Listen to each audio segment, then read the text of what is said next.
Terima kasih Datuk Yang di-Pertua. Soalan saya nombor 6. Sila Menteri Alam Sekitar dan Air jawab 3 minit. Pertama saya ucap terima kasih kepada Yang Berhormat Tanjung kerana membukakan soalan ini. Sebenarnya soalan ini telah banyak kali dibangkitkan dan saya ingin tegaskan bahawa isu yang dibangkitkan oleh Yang Berhormat berhubung dengan kawasan tadan air Ulu Muda. Untuk makluman Dewan Yang Mulia bahawa sumber air dan tanah merupakan dua bidang yang terletak di bawah bidang kuasa kerajaan negeri selaras dengan Perlembagaan Persekutuan Jadual ke-9 Senarai 2 yakni Senarai Negeri. Lembangan Sungai Muda merupakan berada negeri Kedah yang dikongsikan di bahagian hilir dengan hilir sungai hingga ke laut bersama dengan Pulau Pinang. Untuk makluman Dewan Mulia, lembangan Sungai Muda ini mempunyai keluasan berjumlah 4,151 km persegi. Walaupun sebahagian besar lembangan Sungai Muda terletak di negeri Kedah iaitu 98.68% atau 4,096 km. Manakala di kawasan Pulau Pinang ialah sebanyak 1.32% yang di 55 km persegi. Bagi memelihara kawasan tadan air Ulu Muda, Kementerian telah melaksanakan pendekatan pengurusan lembangan sungai bersepadu atau Integrated River Basin Management IRBM di lembangan Sungai Muda pada tahun 2018. Pelan RBM ini merupakan asas kepada kerajaan negeri bagi membangunkan dan membangun guna tanah di lembangan Sungai Muda bagi mengelakkan berlakunya insiden pencemaran dan memastikan sumber air bersih dan mencukupi. Kawasan Ulu Muda merupakan kawasan tadan air yang penting bagi kedua negeri, di mana saya telah tegaskan dan Kerajaan Negeri Kedah di bawah Menteri Besar yang baru ini telah pun menegaskan bahawa kawasan tadan ini tidak sekali-kali akan diceroboh, yakni tidak sekali-kali akan diberi kebenaran untuk pembalakan. Isu yang berlaku ialah sebahagian di antara kawasan ini telah pun diberi pembalakan sebelumnya, sebanyak 25,000 hektar, dan kerajaan negeri komited untuk menggantikan kawasan itu dengan kawasan baru. Dan ini penegasan yang telah pun dibuat oleh Yang Berhormat Menteri Besar dalam Dewan Negeri. Dan pada 5 Mei 2020 kerajaan negeri telah pun mewartakan 25,000 hektar kawasan ini sebagai kawasan bebas pembalakan. Maksudnya tidak akan lagi berlaku sistem pembalakan dalam kawasan tersebut.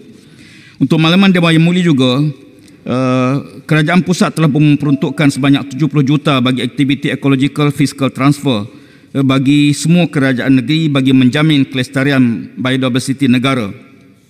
Sehubungan dengan itu, di atas pengorbanan besar kerajaan negeri Kedah, alangkah baiknya kalau sekiranya keadaan di Pulau Pinang dapat mengadakan perbincangan bagi menyumbang dalam bentuk kewangan pada kerajaan negeri Kedah di atas pengorbanan dia memastikan kawasan tadahan air ini tidak dicerobohi dan tidak dapat dipelihara dan diberi manfaat kepada kedua negeri. Bagi pihak Kerajaan Persekutuan, kami sedia pada bila masa untuk mengadakan perundingan bersama dengan dua-dua kerajaan negeri supaya kelestarian kawasan ini dapat dipelihara.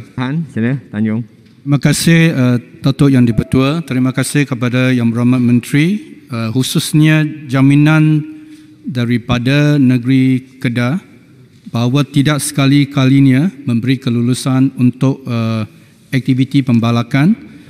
Bolehkah Yang Berhormat Menteri maklumkan di mananya letak 25,000 hektar tanah atau hutan yang akan menggantikan kawasan yang diluluskan sebelum ini, dan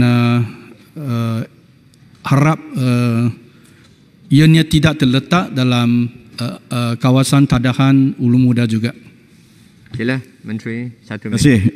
Isu yang berlaku sekarang ialah kerajaan negeri memohon pada kerajaan pusat bila mana syarikat pembalakan menuntut 1.2 bilion ataupun purata 40,000 setiap hektar kawasan yang telah diluluskan.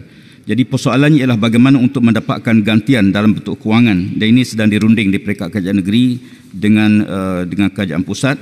Dan walaupun saya suka juga menyebut bahawa Pulau Pinang perlu juga untuk sama-sama meneroka sumber air alternatif seperti air pulih guna daripada pembentungan yang disasarkan oleh pihak KASA atau pihak kementerian sebanyak 1,500 juta liter sehari air pulih guna daripada loji kumbahan menjelang tahun 2030 untuk kegunaan industri.